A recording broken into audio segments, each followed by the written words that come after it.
बहुत बार कभी गेस्ट आ रहे हों, कभी त्योहार हो तो हमें समझ नहीं आता कुछ अलग सा और कुछ टेस्टी सा क्या बनाएं।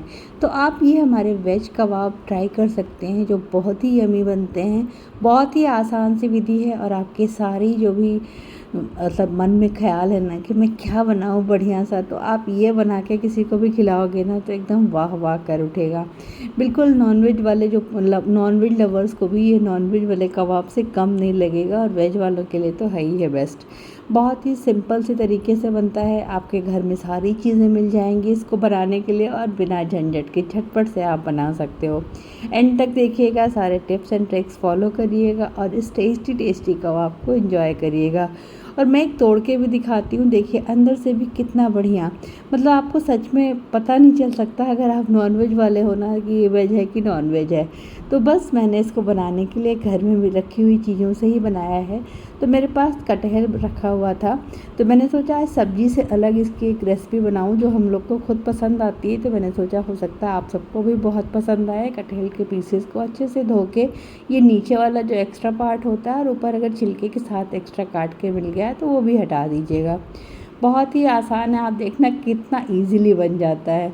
इनको काट के अलग रखा है, मैंने थोड़ा सा ही बनाया है, आप अपनी घर की क्वांटिटी के हिसाब से बना लेना। इसमें 2 प्याज के टुकड़े करे हैं, थोड़े लहसुन के टुकड़े डले हैं, थोड़ी हरी मिर्ची स्वाद के अनुसार, थोड़ी अदरक, सब कुछ एक ही कुकर में 1 बाय 1 डाल देना और थोड़े साबुत मसाले यानी कि काली मिर्च, लौंग, इलायची, दालचीनी, जावित्री। और मैंने जितना कटहल है ना उसके हिसाब से ही मैंने ये चने की दाल भिगाई थी। तो ये आधी कप करीब थी, मतलब आधी कटोरी, छोटी कटोरी से मतलब 2 टेबलस्पून करीब, जो फूल के थोड़ी ज़्यादा हो गई थी। और इनको भी इसमें ही डालेंगे और नमक और थोड़ा पानी, मतलब जितने में ये दाल गल जाए। और इनको प्रेशर लगा के 2 सीटी और थोड़ी देर धीमे तक अच्छे से पकने तक पका लेंगे। जब आप खोलोगे तो देखो दाल और कटहल पक गया है, लेकिन अभी ये पूरी तरीके से रेडी नहीं है। इसको हमें थोड़ी देर गैस को वापस से ऑन करके एकदम भून देना है बढ़िया से, जब तक ये पानी बिल्कुल सूख ना जाए। इसको स्पैचुला से ही हल्का हल्का सा क्रश करते रहना और भूनते रहना है। और इसमें मैं 1 चम्मच, मतलब ये जमा हुआ घी है तो आधी चम्मच है, अगर पिघला हुआ घी डाल रहे हो तो 1 चम्मच इसको भी इसमें ऐड कर देंगे। घी से ना इसका फ्लेवर बहुत अच्छा आ जाता है, तो ज़रूर से डालिएगा अगर आप नहीं भी अभी तक डालते हो तो। सारी चीज़ों को अच्छे से मिक्स करके भूनते रहेंगे और एकदम पानी सूख जाए तब तक हम इसको चलाते रहेंगे। मैंने एक बार और प्रेशर लगा दिया था क्योंकि वो मतलब थोड़ा सा मुझे लग रहा था कि अभी कसर है इसको पकने में, और वापस से हम इसको भून लेंगे। तो एक बार और प्रेशर लगा के देखिए एकदम अच्छे से मिक्स हो गई थी सारी चीज़ें। और बस इनको अच्छे से भून लेना है जब तक ये सूख ना जाए पूरा। इस रेसिपी को बहुत ही आसानी से आप कबाब बना के खा सकते हो और इस तरीके से आप कोई भी और भी कबाब जैसे न्यूट्रीनगेट वाले और बाकी चीज़ें भी बना सकते हो। तो जब तक ये ठंडा हो रहा है इसको रख दिया अभी मैंने ठंडा होने, तब तक चटनी बना लेते हैं। चटनी के लिए मैंने हरा धनिया लिया है, एकदम बढ़िया से धो के इसको, हरा धनिया बहुत अच्छे से धो लीजिएगा। इसमें टमाटर के पीसेस कट करके डालें, थोड़े लहसुन, हरी मिर्ची स्वाद के अनुसार और आधे नींबू का जूस भी, जिससे कि ना बहुत चटपटा फ्लेवर आता है इस चटनी में। ऐसी चटनी आपको बहुत पसंद आएगी अगर आप थोड़ा सा जीरा, साबुत जीरा तो आप बनाओगे तो मज़ा आ जाएगा। थोड़ी सी नमक और इन सारी चीज़ों को मिक्सी में डाल के बढ़िया से पीस लेंगे। देखो कितना सुंदर कलर आया है, नींबू डालने से यही होता है, इसका कलर एकदम हरा हरा बढ़िया वाला आता है, एकदम मज़ेदार वाला। और हमारे कबाब भी सूख गए हैं, ठंडे हो गए हैं और देखिए सूख भी गए हैं बढ़िया से। इनको निकाल लेंगे एक थाली में जिसमें कि इसको अच्छे से मिक्स कर सकें और इनके हम अच्छे से कबाब का शेप कर सकें। अभी इसको हमें क्या करना है, ऐसे किसी भी मैशर को ले लीजिएगा जिससे हम आलू मैश करते हैं पराठे वराठे के लिए, उससे इसको अच्छे से मैश कर देना। इस वाले कबाब के लिए इसको मिक्सी में बिल्कुल नहीं पीसना है क्योंकि इसके जो कटहल के रेशे और थोड़े से दाने रहेंगे ना इसमें चने वाले, वो बहुत अच्छे लगते हैं। इसमें थोड़ा सा धनिया जीरे का भुना हुआ पाउडर, थोड़ा सा काली मिर्ची का पाउडर, थोड़ा चाट मसाला पाउडर और थोड़ी लाल मिर्ची का पाउडर और स्वाद के अनुसार नमक, क्योंकि और साथ में कॉर्नफ्लावर 2 चम्मच करीब।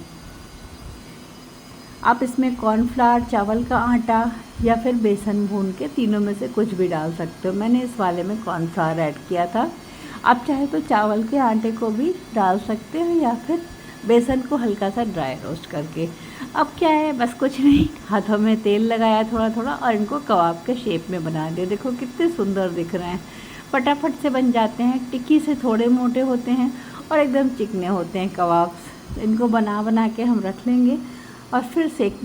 कई बार होता है ना कि गेस्ट आने वाले हों तो थोड़ी प्रिपरेशन पहले से करके रख लो, तो जैसे ये आप शेप करके इसको फ्रीजर में रख दोगे ना, तो जब भी कभी खिलाना है किसी को, बस निकाल लो, सेको और खिला दो। सेकने के लिए मैंने यहाँ पे शैलो फ्राई किया है, मतलब बस सेका ही है टिकिया की तरह। आप चाहे तो डीप फ्राई भी कर सकते हो इसको। और मैं इसको सरसों के तेल में बना रही हूँ। आप चाहे तो इसको नॉर्मल किसी भी घी या ग्राउंडनट ऑयल या जिसमें आप चाहो बना सकते हो अपने मनपसंद ऑयल में, या ऑयल फ्री भी आप इसको एयर फ्रायर में भी कबाब को बना सकते हो। तो बस इसको बीच बीच में ऐसे दबा देना है जिससे अंदर तक सिक जाए, और जब एक साइड से हो जाए तभी पलटना है। ये नहीं कि हड़बड़ी में जल्दी जल्दी हम लोग पलट दें। तो देखो एक साइड से हो गया है, अब इसको एकदम कितनी आसानी से अब पलट जाते हैं, कोई भी प्रॉब्लम नहीं होती। बस तवा थोड़ा ना मोटे तले वाला लीजिएगा, जिसमें हम डोसा वगैरह बनाते हैं, तो फिर बिल्कुल भी जलेगा भी नहीं और अंदर तक एकदम बढ़िया क्रिस्पी बन जाते हैं। तो इसी तरीके से इसको हल्का हल्का सा दबा देना है जिससे अंदर तक अच्छे से पक जाए। लेकिन इसको ऐसा भी नहीं करना है कि एकदम चिपटा कर देना, हल्का हल्का से ही प्रेस करना है जिससे ये कबाब की तरह ही रहे।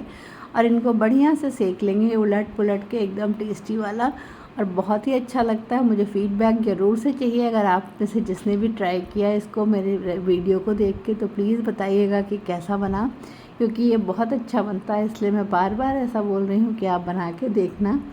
एकदम बढ़िया से सिक गए हैं। चलिए इनको निकाल लेते हैं। देखिए कितने अच्छे दिख रहे हैं। तो मैंने एक लॉट और डाल के दिखाती हूँ आपको, क्योंकि शेप तो सारे का ही कर लिया था, तो झटपट से हो जाता है। कितना देखिए कितना आसान है। अगर आपने इसको आधा काम करके रख लिया ना, तो जब किसी को खिलाना है तो बस आपको झटपट से सीखना ही है। और एयर फ्रायर में भी कर तो और भी आसान रहेगा, तो उसमें आप डाल के कर लो झटपट से, और बहुत ही अच्छे लगते हैं। चाहे गेस्ट आ रहे हों, चाहे पार्टी हो, चाहे फिर आपके घर में मतलब त्यौहार हो कोई, तो इसको आप झटपट से बना सकते हो और सबको पसंद आएगा। लोग सच में पूछेंगे कि आपने कैसे बनाया इतना टेस्टी वाले कबाब्स। और सबको मतलब बिल्कुल सच में बता रही हूँ कि वेजिटेरियंस को तो अच्छा लगेगा ही, नॉनवेज वालों को भी बहुत अच्छा लगता है ये वाला कबाब। सिंपल सी रेसिपी है, सारी चीज़ें, सारे इंग्रेडिएंट, सब कुछ आपको घर पे मिल जाएगा। कुछ भी ऐसा अलग से आपको प्रिपरेशन की ज़रूरत नहीं है।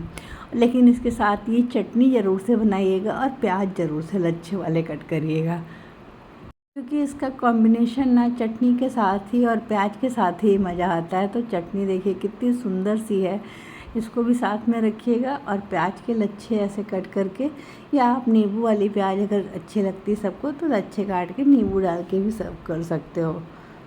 तो एकदम रेडी है हमारे टेस्टी कबाब्स। हमारे वीडियो को लाइक, शेयर, कमेंट और हाइप कर दीजिएगा। और अभी तक आपने अगर सब्सक्राइब नहीं किया है चैनल को, तो वो भूलिएगा मत, कर दीजिएगा भाई। हमें आप जैसे व्यूअर्स की, प्यारे प्यारे दोस्तों की बहुत ज़रूरत होती है। इसी तरीके की टेस्टी रेसिपीज़ आप लोग के लिए लाती रहूँगी। और देखिए अंदर से भी कितना बढ़िया, मतलब जब ये खाओगे ना तो सच में हो जाएगा मज़ा एकदम।